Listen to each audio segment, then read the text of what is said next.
fille osa jouer en cachette sur son téléphone. Sans faire attention, elle heurta un homme, un PDG milliardaire. Désolé, vraiment désolé, je ne l'ai pas fait exprès. Ce n'est rien. Moi aussi je regardais mon téléphone. Vous travaillez ici? Oui. Parfait.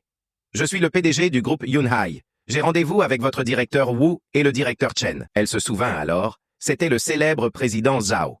Après s'être excusée encore, elle l'accompagna vers son patron. Mais en attendant l'ascenseur, l'ex-femme de Zhao appela. Elle annonça avoir laissé leur fille en bas, à lui de se débrouiller.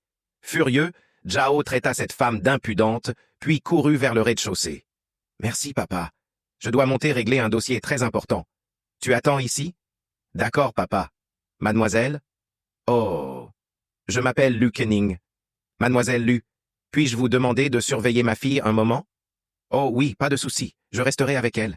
Ne vous inquiétez pas. Merci infiniment. » Il n'aurait jamais imaginé que sa fille et Kenning s'entendraient aussi bien. Voyant la petite jouer du piano, Kenning avoua être niveau 8 en piano. Les yeux de la fillette brillèrent aussitôt. Elles jouèrent quelques morceaux, et la fillette devint instantanément sa petite fan. « Sœur Lu, tu joues trop bien.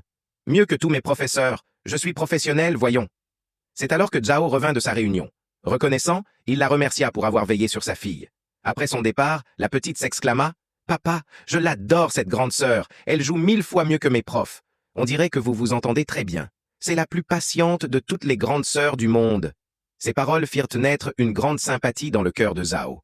Le lendemain matin, Kenning fut convoqué au bureau. « Tu te souviens du président Zhao de Yunhai? »« Oui, je m'en souviens. Il est très reconnaissant que tu aies gardé sa fille. Il espère que tu pourrais lui donner des cours de piano. » Kenning voulut refuser, mais son patron ajouta « Le président Zhao est un client essentiel. Il pourrait compter beaucoup pour la suite. » Sans comprendre comment, elle devint donc prof de piano.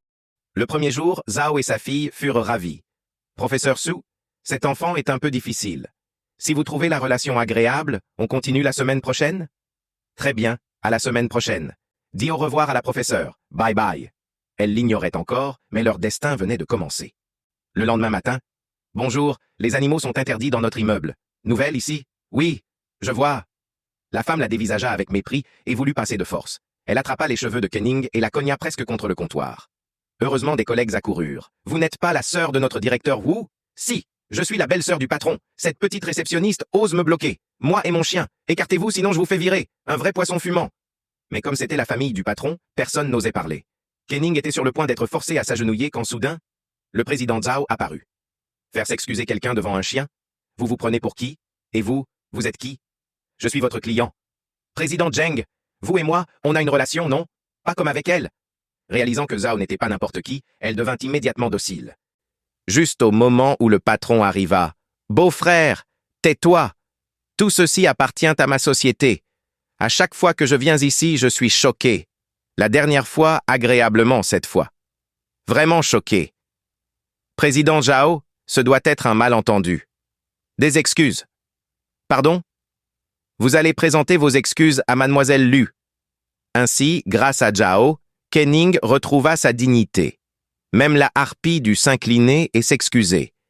Pour la première fois, Kenning sentit ce que c'était d'être protégé. Pour le remercier, elle l'invita à dîner. « Oh, d'accord. Toi, tu m'invites, moi je paie, et je te nourris aussi. » Arrivée au restaurant, Kenning resta bouche bée. C'était un établissement luxueux, elle n'y avait jamais mis les pieds. Elle ouvrit le menu et resta figée. Même l'eau minérale coûtait 40 yuan. « Vous commandez? Non. Vous choisissez. Non, c'est moi qui vous invite, c'est vous qui commandez.